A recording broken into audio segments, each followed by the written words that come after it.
ഓം ശ്രീനാരായണ പരമ ഗുരവേ നമഃ. ഗുരുമാർഗത്തിലേക്ക് ഏവർക്കും സ്വാഗതം. അപ്പോൾ അദ്വൈത ദീപികയിലൂടെ ഗുരു പറയാൻ ശ്രമിക്കുന്നത് നമ്മളുടെ ഈ ഉണ്മയെന്നും ഇല്ലായ്മയെന്നും അതേപോലെ തന്നെ സത്തെന്നും അസത്തെന്നും ഉള്ളതൊക്കെ അനാദിയായിട്ടുള്ള തമസിൻ്റെ ഭാവങ്ങൾ കൊണ്ട് തോന്നുന്നതാണ്. ഇതിനെ രണ്ടും തിരഞ്ഞെടുക്കൽ ഇല്ല. അസത്ത് രജ്ജു ഖണ്ഡത്തിലുള്ളത് രജ്ജു, അവിടെ സർപ്പമില്ല. അപ്പോൾ ഇവിടെ ഈ അന്വേഷിച്ച് ചെന്ന് കഴിയുമ്പോൾ അവിടെ ഈ അസത്ത് അതിൻ്റെ ആ ഭാവം കൊണ്ട്, അതിൻ്റെ പ്രതീതി കൊണ്ടാണ് ഇതൊക്കെ സംഭവിക്കുന്നത്. അപ്പോൾ രജ്ജു ഖണ്ഡത്തിൽ ഇല്ല ഉരകം. ഈ വേദാന്തത്തിൽ വളരെ പ്രസിദ്ധമായിട്ടുള്ള ഒരു ഉദാഹരണമാണ്. കയറിൽ പാമ്പിനെ കാണുക. രജ്ജു എന്ന് പറഞ്ഞാൽ കയറാണ്. ആ കയറിൽ പാമ്പിനെ കാണുന്നു എന്നുള്ളത് ഒരു സർവ്വസാധാരണമായിട്ടുള്ള ഒരു ഉദാഹരണമാണ്. എന്താണ് അതുകൊണ്ട് ഉദ്ദേശിക്കുന്നത്? ഒരു കയറിൻ്റെ കഷണം പകുതി ഇരുട്ടുള്ള സ്ഥലത്ത് കിടക്കുമ്പോൾ ഇതിനെക്കുറിച്ച് അറിവില്ലാത്ത ആളുകളെ സംബന്ധിച്ച് പെട്ടെന്ന് ഒരു സംശയം വരും, അത് പാമ്പാണ്. അപ്പോൾ എന്തുകൊണ്ടാണ്? അവിടെ എന്തിൻ്റെയൊക്കെ അഭാവമാണ് ഉണ്ടായിട്ടുള്ളത്? വെളിച്ചത്തിൻ്റെ അഭാവമാണ്, അറിവിൻ്റെ അഭാവമാണ്.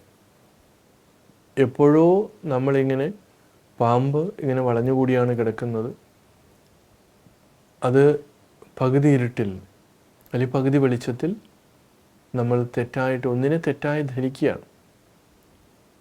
പക്ഷേ ഈ വെളിച്ചം വന്നു കഴിയുമ്പോഴോ അവിടെ നമ്മൾ ഉള്ളത് ഈ പാമ്പ് മാത്രമാണ് എന്ന് തിരിച്ചറിയുകയാണ്. അപ്പോൾ എന്തുകൊണ്ടാണ് ഇങ്ങനെയുള്ള പാമ്പിനെയും ഒക്കെ ഉദാഹരണങ്ങളായിട്ട് കൊടുക്കുന്നത്? അപ്പോൾ കയറ് പോലെ തന്നെ അതിങ്ങനെ വളഞ്ഞും തിരിഞ്ഞൊക്കെ കിടക്കുന്നതാണ്. വണ്ണം ഏകദേശം അതുപോലെയാണ്. അപ്പോൾ ഇരുട്ട്, ഒരു പകുതി ഇരുട്ടുള്ള സ്ഥലത്ത് മാത്രമേ ഇത് നമുക്കറിയാൻ പറ്റുള്ളൂ. അപ്പോൾ ഈ ഉദാഹരണവും വളരെ അധികം ചർച്ച ചെയ്തിട്ടുള്ളതാണ്. അപ്പം നമ്മൾ ഇതിനെ ശരിയായ രീതിയിൽ പാമ്പിനെ പാമ്പായിട്ടും കയറിനെ കയറായിട്ടും നമുക്ക് തിരിച്ച് കാണാനായിട്ട് സാധിക്കണമെന്നാണ്. ഇല്ലെങ്കിലോ? അപ്പോൾ ഇവിടെ നമ്മൾ ഉദാഹരണം പറയുന്നത് വേറെ വലിയൊരു കാര്യം പറയാൻ വേണ്ടിയിട്ടാണ്. ഏത് ഉദാഹരണങ്ങളും അങ്ങനെ തന്നെയാണ്. പക്ഷേ നമ്മുടെ ദൈനംദിന ജീവിതത്തിലെ ചില ഉദാഹരണങ്ങൾ പറയുമ്പോൾ നമുക്കത് ഓർത്തിരിക്കുവാനും വീണ്ടും വീണ്ടും മനനം ചെയ്യുവാനും സാധിക്കുമെന്നുള്ളതാണ്. ഇപ്പോൾ സർപ്പം അല്ലെങ്കിൽ പാമ്പ് എന്ന് പറയുന്നത് നമ്മളുടെ മിക്കവാറും എല്ലാവരുടെയും വീട്ടിലും പരിസരത്തും കോളേജിലും സ്കൂളിലും ഒക്കെ കാണാം. ഇപ്പോൾ എത്രയോ പേരുടെ വീട്ടിൽ നിന്നാണ് ഈ സർപ്പത്തെ അല്ലെങ്കിൽ പാമ്പിനെ പിടിച്ചുകൊണ്ട് പോകുന്നത്. അത് ദൈവികമായിട്ടുള്ള കാര്യമായിട്ട് ബന്ധമൊന്നും ഉള്ളതല്ല. പക്ഷേ ആളുകൾക്ക് അത് ഒരു ഭയമാണ്.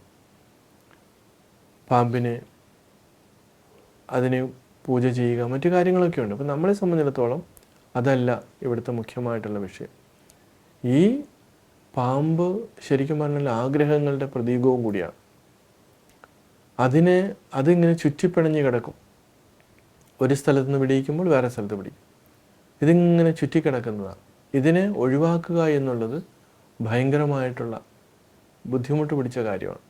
അതുകൊണ്ടാണ് മഹർഷിമാർ ഇങ്ങനെയുള്ള ഉദാഹരണം എടുത്ത് കാണിക്കുന്നത്. നമ്മൾക്ക് അതിൽ നിന്ന് മനസ്സിലാക്കാൻ പറ്റണം, നമുക്ക് സത്യാന്വേഷണമാണോ വേണ്ടുന്നത്, അതോ ഭൗതികമായിട്ടുള്ള സുഖ സൗകര്യങ്ങൾ മാത്രം മതിയോ?